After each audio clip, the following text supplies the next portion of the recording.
não parar, não precipitar e não retroceder. Então dizer para esse cara, sabe quando nós vamos parar? Nunca.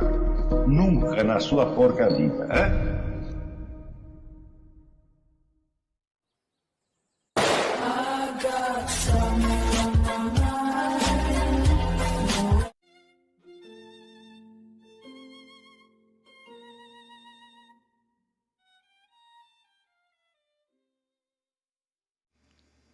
E aí pessoal, tranquilo?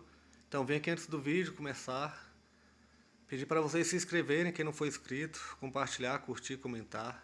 Quem puder seja membro do canal, que isso ajuda bastante. Tem também o link do Apoia-se. Quem puder ajudar nosso canal e apoiar financeiramente vai ser muito bem-vindo.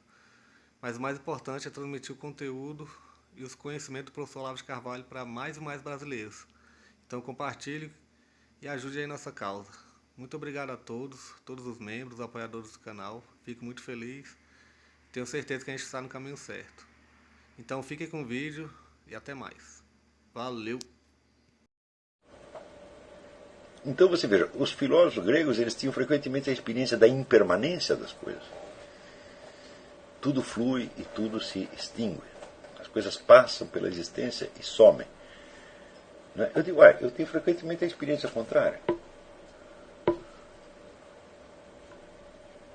Eu vejo o vento balançando a folhinha e penso, agora eu tento suprimir isto mentalmente. Eu não posso fazer aquilo que aconteceu, desacontecer. Eu não posso expulsar aquilo para o nada. Eu posso, claro, foi por uma outra fração de tempo. Quer dizer, não está, aquilo que aconteceu não está mais neste tempo.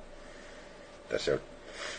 Se ele estivesse nesse tempo, significa apenas que foi um fato um pouco mais duradouro. Não é isso? Então, por exemplo, o ciclo que uma árvore percorre durante o ano, né? Durante as 4 estações, né? Dando folhas, depois frutos, depois caindo as folhas no outono, depois ela ficando, né, pelada e seca no inverno. Bom, tudo isso aconteceu o ano passado. Para cada árvore que eu vi, tudo isso aconteceu. Isso não pode voltar ao nada. O tempo é irreversível. Aquilo que aconteceu está acontecido. Não pode desacontecer nunca mais. Entendeu? Quer dizer que o retorno ao nada é uma coisa impossível.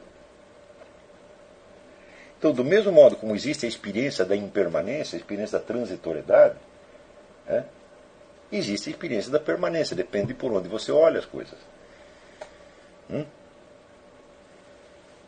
Quanto aos exercícios de impermanência, de transitoriedade, né? Transitoriedade eu nem preciso falar, porque o mundo está tão cheio de menções à transitoriedade, é uma coisa que todo mundo repete, né? Mas a experiência da permanência, eu digo, tente suprimir o acontecido.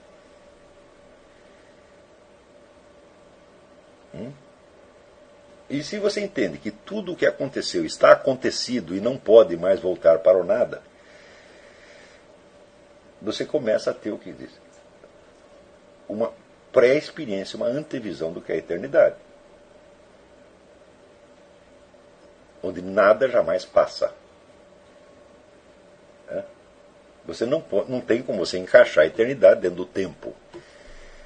Mas você, a partir da hora que você fez a experiência, você para de entender o tempo como única dimensão possível. Você entende que ele é apenas uma linha dentro da eternidade. Você pode ter acesso a isso não como teoria, mas como experiência. E ter essa experiência é muito mais importante do que você ler tudo que os filósofos escreveram a respeito. Então você pega qualquer acontecimento, a formiguinha que se mexeu, né? E tenta suprimir aquilo. Tenta fazer desacontecer. E quanto mais você tenta fazer acontecer, mais você lembra que a formiguinha se mexeu. Ou seja, você não tem o poder de devolver nada ao nada. E Deus teria? Deus também não teria.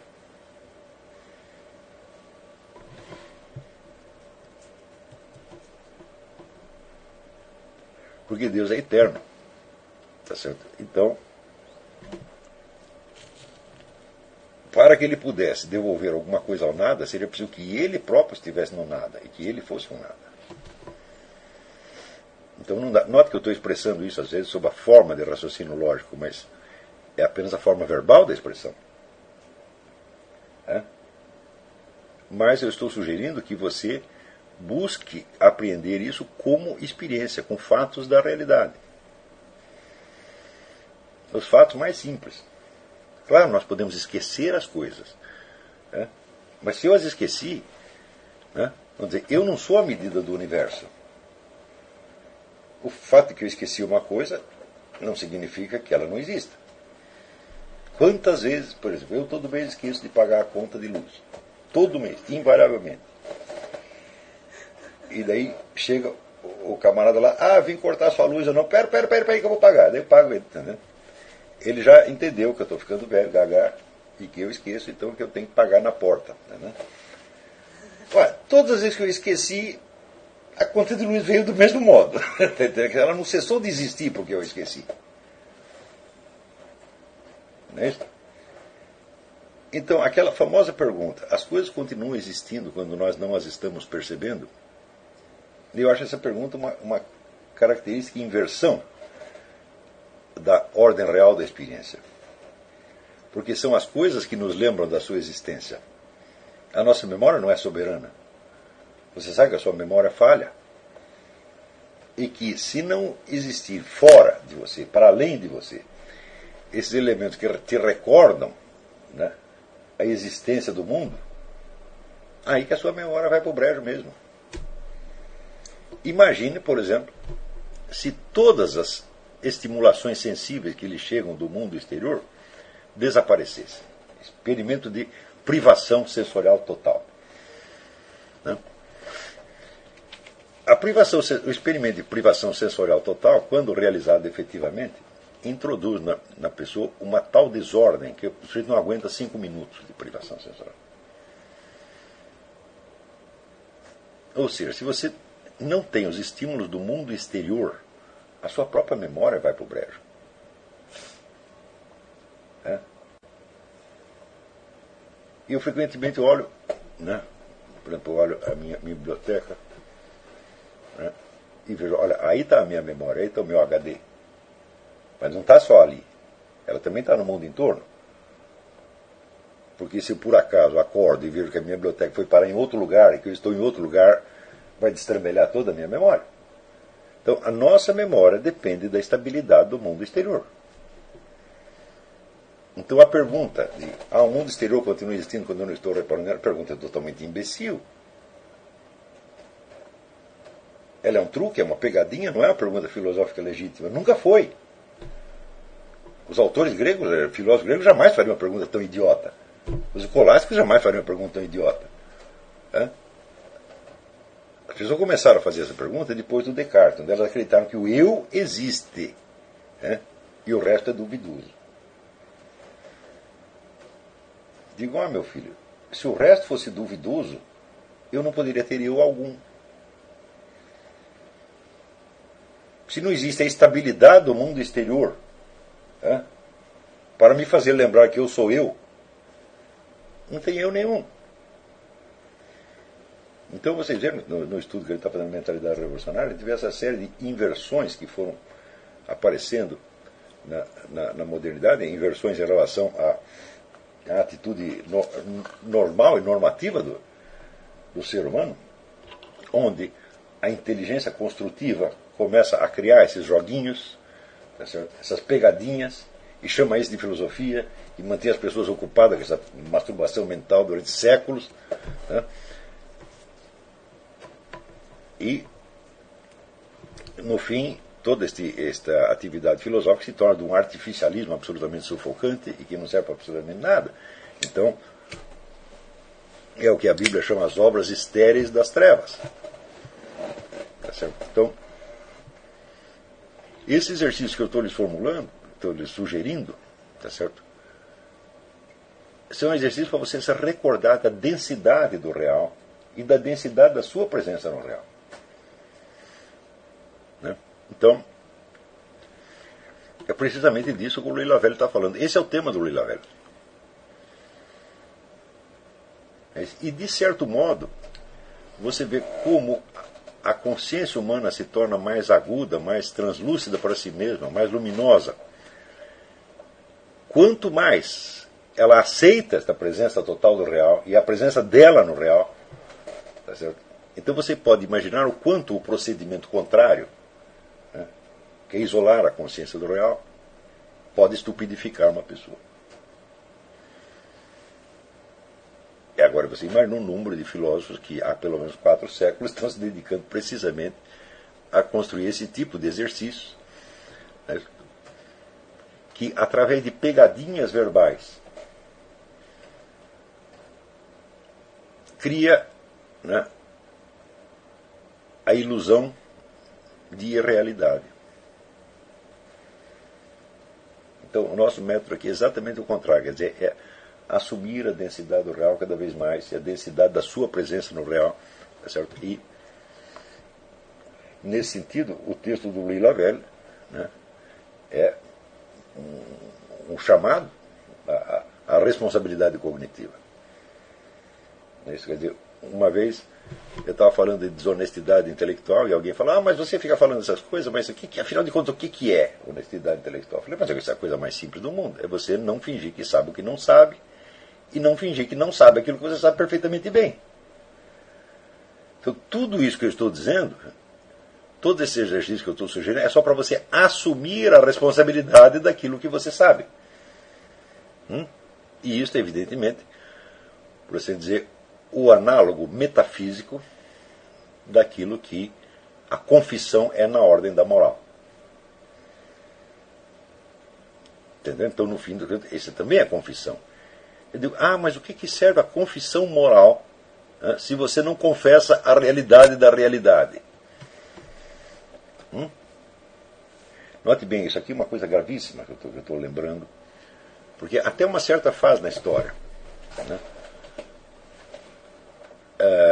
essa responsabilidade de assumir o real era compartilhada por todas as pessoas, tanto as pessoas simples quanto os maiores sábios.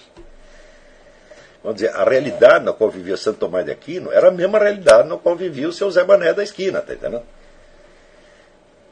A partir de um certo momento na história, por volta do século XVI, XVII, os intelectuais se passam a viver num outro mundo, não é isso? Que é o mundo do eu, das formas a priori, tá certo?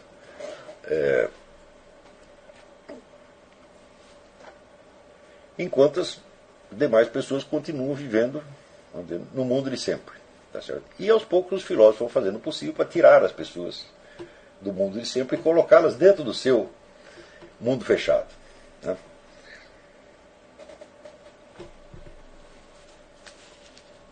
Ora, o indivíduo que não está plenamente consciente, vamos dizer, da densidade do real e da densidade da sua própria existência no real, que sentido faz ele se confessar? Se todos os seus atos estão impregnados de irrealidade.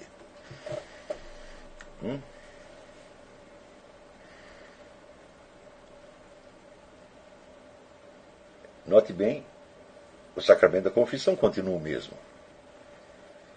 Não é isso? Mas a situação mudou muito. Porque as pessoas já não têm certeza de que elas fizeram ou não fizeram alguma coisa. De que elas pensaram ou não pensaram alguma coisa. Estão todos vivendo numa situação de névoa, tá certo? Kantiana. Então, qual é a possibilidade de você fazer uma confissão efetiva? Eu digo, é mínima. Isso quer dizer que para, vamos dizer, um camponês analfabeto de 8 séculos atrás, era muito mais fácil fazer uma confissão, porque ele tinha certeza do que ele tinha feito. Ou do que ele tinha pensado, ou do que ele tinha desejado. E nós, vamos dizer, com todas as técnicas psicológicas que nós desenvolvemos, né, quando você vê assim, a multidão de psicanálises diferentes que existem, né, elas existem por quê? Porque aparentemente o autoconhecimento se transformou numa coisa muito complicada. E de todas essas técnicas, quando confrontadas, você vê que nenhuma delas pode te dar nenhum autoconhecimento. Porque cada uma delas só te dá o conhecimento de um aspecto hipotético da sua alma hipotética.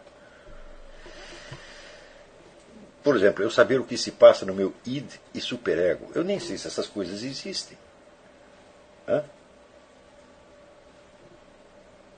Os arquétipos do inconsciente coletivo, né? Eu fico lá sondando os arquétipos, né, para ver que estão dentro de mim, falando, mas eu não sei se isso existe.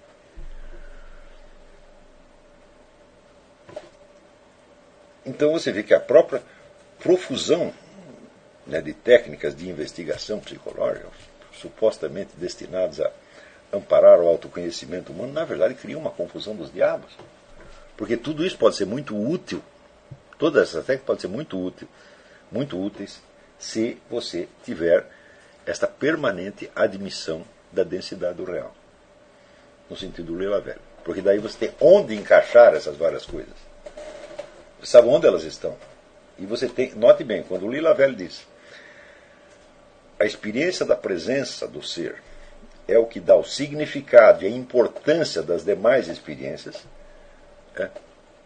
isso significa que, desprovido da consciência da presença do ser, nada tem significado e nem importância.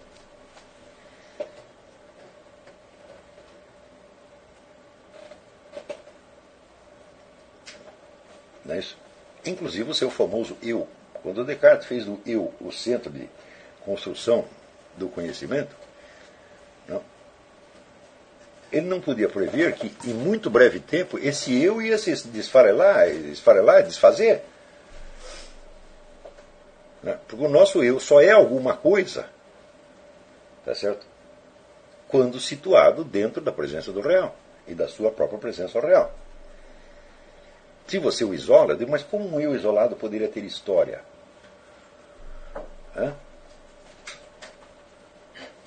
Você vê que o eu de que fala Descartes é um eu atomístico.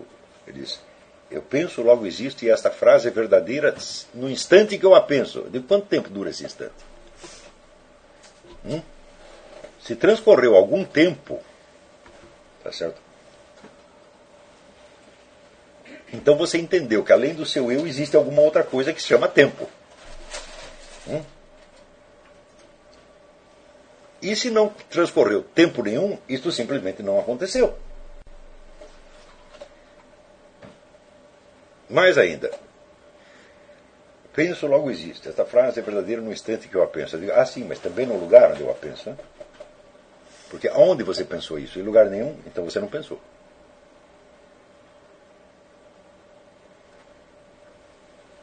Então, quer dizer que a tentativa de construir o mundo a partir do eu ou da consciência humana destrói a própria consciência humana. E por que os filósofos caíram nisso? Caíram nisso por amadorismo, por inépcia, por incapacidade, tá certo? Ou falta de vontade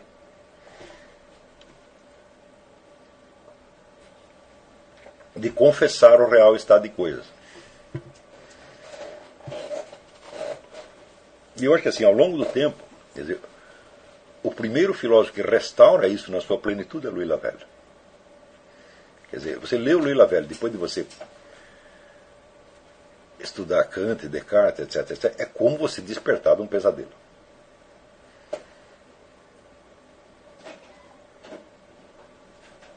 Agora, as pessoas que vivem dentro desse pesadelo e que, não obstante, querem levar uma vida moral, etc., eu digo, mas elas terminam todas loucas.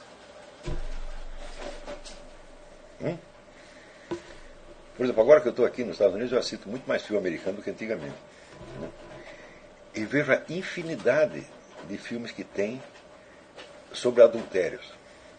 E os dramas terríveis do adultério.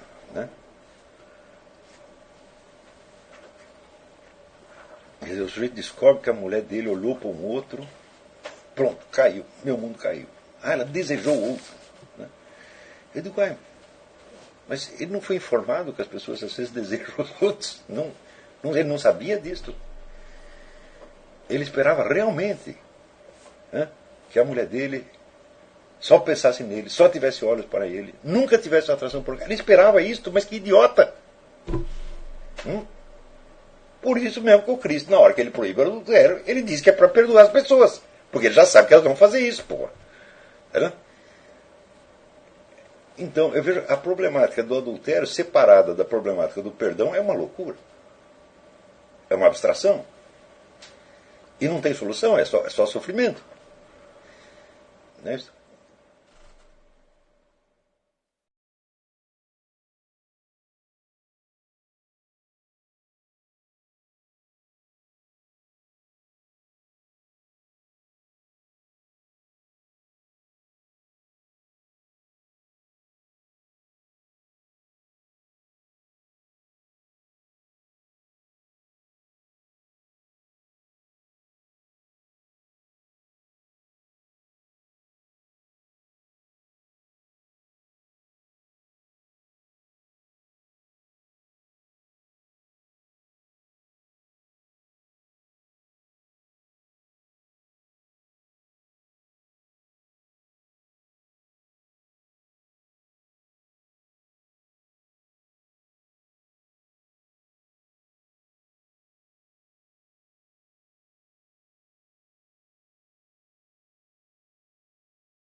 Chegamos a mais um final de uma aula, de um vídeo. Espero que tenham gostado. Quem não se inscreveu ainda, se inscreva, compartilhe, comente. Ajude o nosso canal, apoie, seja membro. E ajude o nosso canal a chegar a cada dia a mais brasileiros que precisam muito do conhecimento do professor Olavo de Carvalho. Então é isso aí, fique com Deus, até o próximo. Valeu! Então é isso aí, pessoal. Que é o nosso canal. Que são alguns livros que eu já li. A maioria foi doação, mas alguns eu adquiri, professor Olavo de Carvalho. Alguns livros se perderam aí que eu emprestei. Professor Alexandre Costa. A Bíblia Sagrada. 10 lições sobre Karl Marx. Indico a não ler esse livro, que é muito ruim mesmo. Alguns pensadores aqui que realmente, como o professor Olavo de Carvalho disse, não são pensadores. Valeu, tamo junto aí. Apoie nosso canal, seja membro.